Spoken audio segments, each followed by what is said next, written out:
These cigarette butts are being turned into teddy bear stuffing. Every year, people toss the ends of 4.5 trillion cigarettes. They often think the filters are just biodegradable cotton, no big deal. But what they actually are is a small hunk of plastic infused with formaldehyde, nicotine, and tons of other chemicals. Now, one company has figured out a way to stuff used butts into, well, toys. It also makes cushions and mosquito repellent. Could this model hold the solution for literally the most littered thing on Earth? And even if it's getting butts off of the streets and out of the waterways, how safe is it? We went to a city called Noida, in northern India, to find out. Workers here screen almost 7 million cigarette butts with a metal detector every month. The super scanner is used to detect if the material has any metal items or anything that is illegal or that can harm our team members.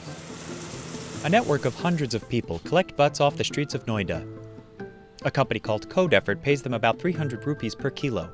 That's just over $4. Code Effort delivers the waste to the homes of contractors, where they pull apart the filters, paper, and tobacco. They hand off the tobacco to nearby farms to be composted. The paper gets dumped into this industrial grinder and treated with an organic binder. The sheets dry out in the sun, then get cut, packaged, and sold online or in local shops. The paper and remaining nicotine act as a mosquito repellent when burned. For the mosquito repellents, we have a brand name NMOS, that is an abbreviation for no mosquito. To use it, you just have to burn it from one end. The company is introducing scented versions sometime in the next year. The plastic fibers from the filters go into the same grinder. They are then soaked in sterilizing chemicals for 24 hours, which leaves them looking like cotton. The chemical mixture is a company secret, but the processes involved in recycling the butts have been independently certified as safe. And this is the last stage where the cotton is fluffed and carded into the prescribed form, and this is helpful to ensure that the final products like soft toys, cushions and keychains are very soft and comfortable. All these products are sold online and offline through various mediums. Naman co-founded the company with his brother in 2018 after he noticed all the discarded cigarettes outside of a friend's house. I am completely okay with anybody consuming cigarettes or smoking, but if they are unable to dispose their cigarette waste wisely, then that is a bit of a concern for me. The code in Code Effort stands for Conserve Our Depleting Environment. Cigarette butts have been proven to inhibit plant growth and destroy sea life.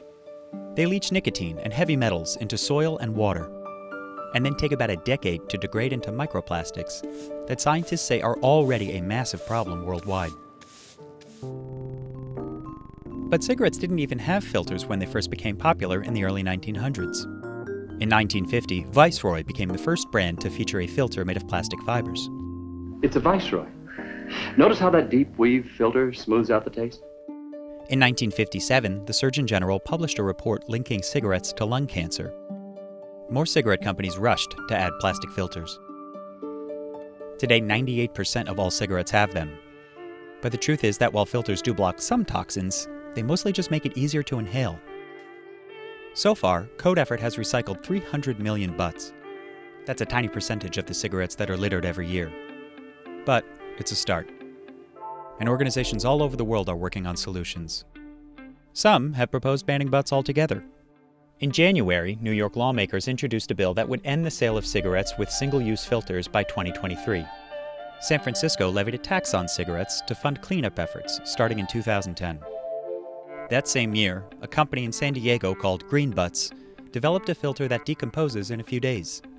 At the moment, a Canadian tobacco company sells the only cigarettes with green butts in Ontario. A green butt is an all-natural, rapidly biodegradable cigarette filter that breaks down in a matter of days. A pair of Dutch engineers worked with Microsoft to build an AI-powered robot that can identify and collect butts on beaches. BeachBot, or BB for short, can spot cigarette butts, pluck them out of the sand, and dispose of them in a safe bin. And in France, the push to clean up cigarette litter is gaining traction. Ça fait quelques jours que je vois ça sur Twitter, c'est un hashtag le fils de Potel Challenge.